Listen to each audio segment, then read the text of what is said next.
back. This video is going to walk you through some additional ideas regarding the relationship between C.S. Lewis and George MacDonald. I wrote this paper a few years ago for a conference in Lille, France. It was published in a book about the relationship between C.S. Lewis and his influencers, people that influence C.S. Lewis and his influencers. Not those kinds of influencers, not TikTok influencers. The book was called Persona and Paradox, Issues of Identity for C.S. Lewis, His Friends and Associates, published by Cambridge Scholars Press in 2012. So it's been out a while. It's kind of a nice little book. It was based on the proceedings of this conference at the Catholic University of Lille, in Lille, France. I think it was the Catholic University, but it was a private university there in France. So it was a wonderful conference, by the way, and just delightful. So, all right. So there's another previous video where I talked a little bit about what it means to be or have a relationship between student and master. Previous video on this topic, but this video is going to focus a little bit on the philosophical influences of George MacDonald on Lewis.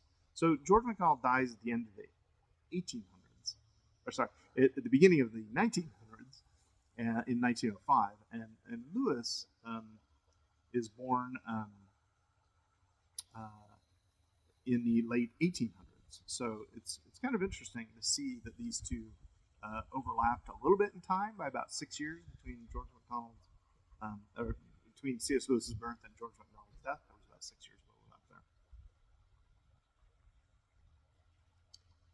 So when it comes to thinking about the philosophical influence of MacDonald on Lewis, I think it's important to know that neither one of these thinkers are technically considered philosophers. Now, that's not to say that they weren't philosophical in their writings or philosophers in terms of their things that they wrote about. But MacDonald was a pastor and writer, primarily made his living from writing fiction, some nonfiction, but most of his work is sort of fictional.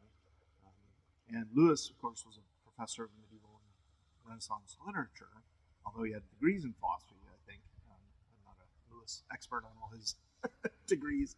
I do have to share this story, though.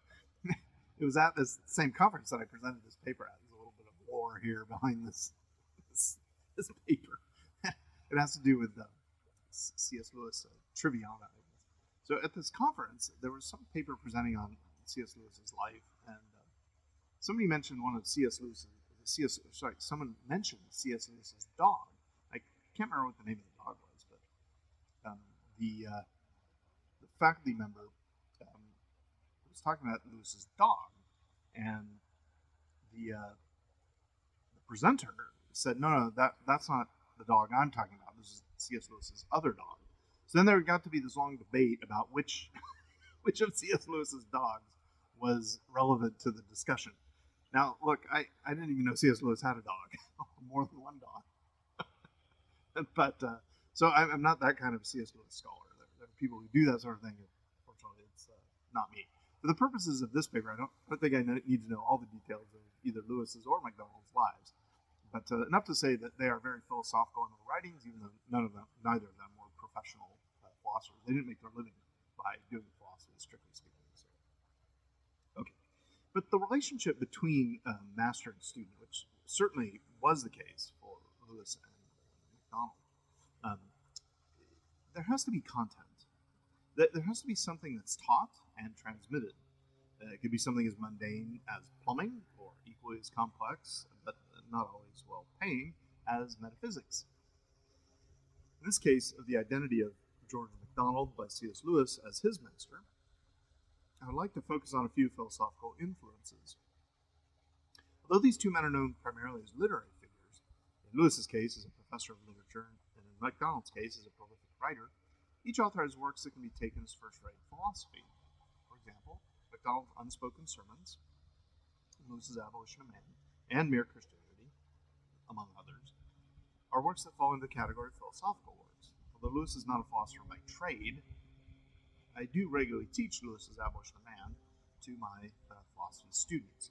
It's one of the clear statements of the ideal of natural moral law given in the 20th century. And if you're interested in more on this topic, I have a book that was published a couple years ago called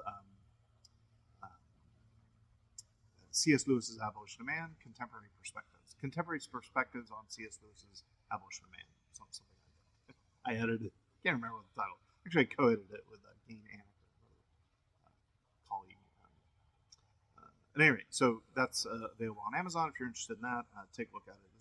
I think it's the only published work extant of scholarly analysis of Lewis's Abolition of Man. So it's a compilation of about 10 or so essays ranging from people who work in the field of C.S. Lewis scholarship to people who are working scientists, to literary people, to philosophers, and political thinkers, and English writers and educators. So anyway, that's a little plug for that book on the Abolition of Man.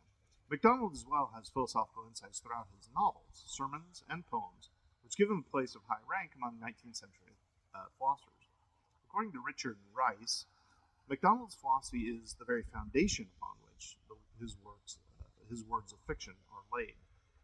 Rice goes on to describe MacDonald's philosophical ideas as, quote, sometimes striking, often profound, usually logical, and almost always interesting in themselves. A close examination of his scattered philosophical remarks has convinced me that they all arise from a systemic, consistent set of beliefs, end quote. So there's good reason to think that the philosophy of MacDonald, George MacDonald, had a direct influence on Lewis. Here's one example. In his diary on Tuesday, the 18th through the 22nd of June 1926, almost 100 years ago now, Lewis had been reading Conrad's Lord Jim, which Lewis took to be a great novel. After reading Conrad, Lewis writes, but alas, philosophy spoils one for all these literary reflections on life, except in Wordsworth, Meredith, MacDonald, and a few more. Of course, the influence of Phantastes can hardly be understated. This is one of George MacDonald's fantasy works. Lewis writes of MacDonald's Phantastes in his journal on Thursday, the 11th of January, 1923. I read Phantastes over my tea, which I've read many times and which I really believe fills for me the place of a devotional book. It tuned me up to a higher pitch and delighted me, end quote. MacDonald, the master, has begun to lead his student upward. All right, so now let's look at some more specific influences, especially across the disciplines of philosophy. So let's look at first an ontological influence here.